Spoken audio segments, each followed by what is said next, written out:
All right, everybody. How you doing? This is Brad Listi. This is the Otherppl podcast. I'm here in Los Angeles. Hope you're doing okay. Today, I'm going to try something new. It's Friday. It's the end of the week, and I thought I would offer up a flashback from the Otherppl archives. I figure after, almost 12 years of doing the show, nearly 850 episodes at this point, it's as good a time as any to start going back through the archives on a weekly basis, assuming I can manage the work schedule. That's the one caveat. I'm going to see if I can do this. I'm going to go back through the archives and try to share with you on a weekly basis some flashbacks from episodes past. These flashback episodes will be short form. That's how I'm imagining it. Like 5 to 15 minutes, somewhere in there, 7 to 20 minutes, something like that. And I'm going to start out doing it on Fridays, dropping highlights from past conversations into the feed. Bits of insight, bits of instruction, commiseration, and revelation. So today, in this inaugural Friday flashback, you're going to hear me in conversation with bestselling author Ottessa Moshfegh. Her debut novel, Eileen, was shortlisted for the National Book Critics Circle Award and the Man Booker Prize, and it won the Hemingway Award for debut fiction.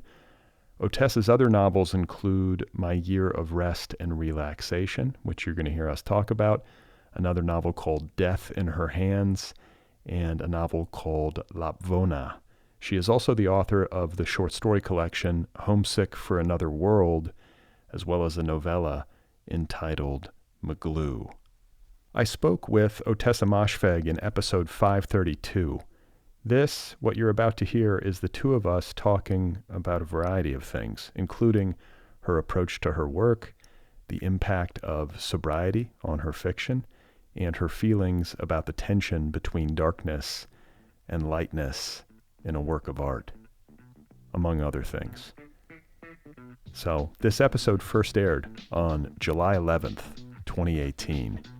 Here I am in conversation with Ottessa Moshfegh. Did you know the end when you start? Is that a common thread from book to book? Like, do you have to have some sort of like finish line in mind in order to get started and feel like you have a real sense of direction?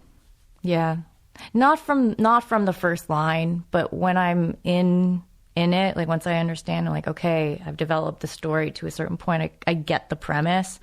Usually the end, it's usually an image, and that comes to me pretty early on in the writing. And that's like, it always feels like a blessing. And sometimes I don't even understand it, But you honor it. Yeah. You know it when it's there. Yeah. And what about starting? Like, do you tend to start with an image too? Like, well, how do you get an idea for a book? Has there been a common thread from work to work, or is it different?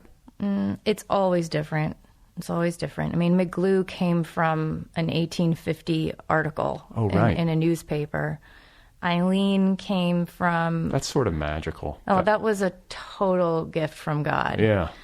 Eileen... Can you explain that just so people know? Because I think people listening might not have context. Like, you were at Brown. Yeah, I was at Brown, and I was just sort of, I don't know, scrolling through their archive of periodicals from the mid-19th century in New England. And I'm from New England, so it was all interesting to me. But just for the hell of it, you were doing this? Just for the hell of it. I spent a lot of time at the library working. I don't even know. This was your MFA? Yeah. Yeah.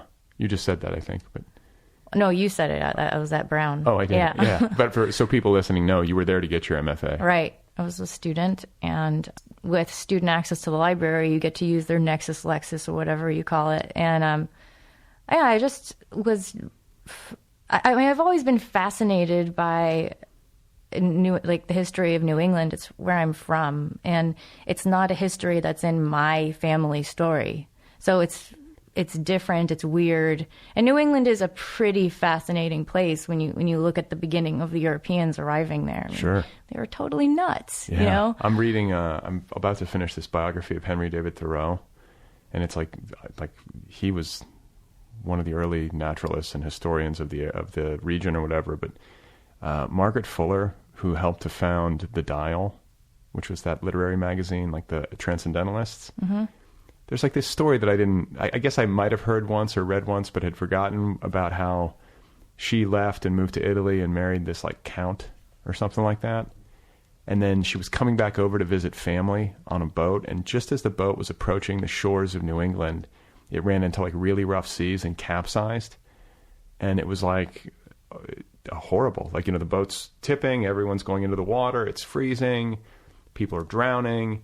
And the worst part of the story is that there were all these people on the shore watching it happen, and like nobody got into a lifeboat. And then on top of it, as like people's belongings started like washing to the shore, they just like scavenged it and took it. And the boat was like 300 yards offshore. It wasn't like it was way out there. But it's like such a haunting story, like to go back to like humanity. Like, wow, that's people for you, or certain people. This boat is going under. Like Margaret Fuller, like watched her like husband and like, children go under, and then she just like threw herself in, and you know, horrible. So anyway, sounds like a good book. Yeah. But History of New England, McGlue, you were flipping through and basically read this. It was like a snapshot or a summary, right? It was a really just a like 4 or 5 line summary of a case that had been a case of this guy named McGlue who had just been acquitted of murder, and it included some details. I mean, that he'd been acquitted on the count of murder. The person that he'd killed was named Mr. Johnson. The murder happened in the port of Zanzibar. They were where is that? Where is Zanzibar? In Tanzania. Okay, that sounds right. I hope that's true. I feel like an idiot. And that the reason he was acquitted was that he was found to. I mean, I think it's not a very important case, right? But in the case, he's acquitted because he was found to be out of his mind at the time that he committed this murder, and he was out of his mind because he was in a blackout drunk and had brain damage or had major head trauma from having jumped off a moving train before he had gone off on this sea voyage. So, I mean, that was the whole story, and it did feel like a gift. I mean, it didn't. The book didn't come at me all at once. It came in through like a very narrow trickle. It was hard to do, but something in you responded to it. Like I was reading about you, and like you were. You are a drinker and then got sober and were in AA and had like went through the whole sobriety experience. So was that speaking to you? Was this totally? It was a way for you to explore that stuff. It was a way for me to explore my darkest passions and wanting. I mean, it makes me think of this new novel too, because it's about a woman who wants to check out. I mean, that's what McGlue wanted too. I mean, he wanted it desperately to be drunk all the time. Right. I mean, I was never that kind of drinker I was never kind of like blackout, I'll kill someone in my blackout drunk. But, you know, I'm someone who's felt extremely stressed out by my own mind, like basically my entire life. So things like alcohol or, you know, name it. Like I've had to deal with how attractive those substances and whatever behaviors just to turn it like downers, like just to turn it off. I mean, just to make it different, you know. I mean, I can use TV for it too, right? You know, that's a drug. Yeah. I feel like my year of rest and relaxation, it sneaks up on you, and I feel like all of your books are about, like you said, wanting things to be different, reinvention of self, and my year of rest and relaxation, the end of it is very moving, and there's a lot of uplift in the weirdest way. Like your books work on you; they work on people in a weird way because you're willing to go into the darkness. And I speak from my own experience creatively, trying to write where I'm trying to address dark things, but feeling suffocated by it because I'm a person who sort of wants there to be some funny. Like I don't want to create art that is like mercilessly dark for people, that offers no oxygen. And yet I also don't want to shy away from the very real existence of suffering. How do you do it? Like, do you know, can you articulate how you go into these dark places and find the light or the humor or make it breathable for readers?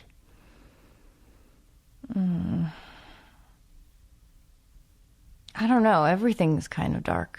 I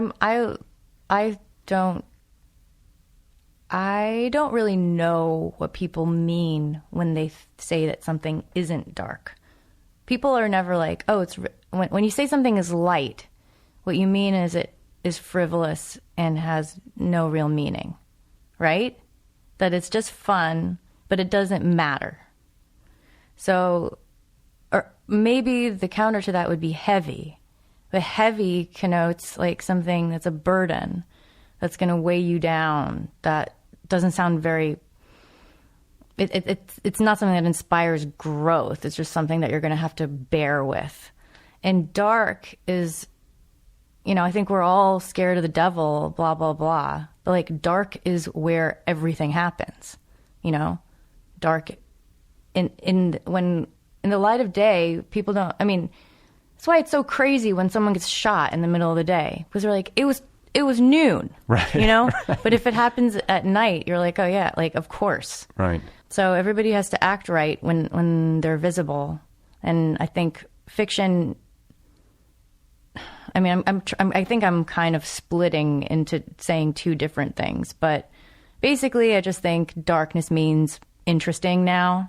It just, it's kind of lost its true meaning. It doesn't mean Dracula, and it doesn't mean Satan. It means reality. Yeah, it just means reality. But and I think that's why fiction is fiction, whether it's literature or film or whatever medium it is the interesting things are often dark. Comedy is often very, very dark. Right. That's where our feelings are complicated, is in the darkness, and that's where there's all of the private, all our privacy lives in the darkness. And when we share art, that privacy gets to be spoken to, and somehow has an outlet for another life. It's that privacy is given more room, and I think in that space, art can be really moving.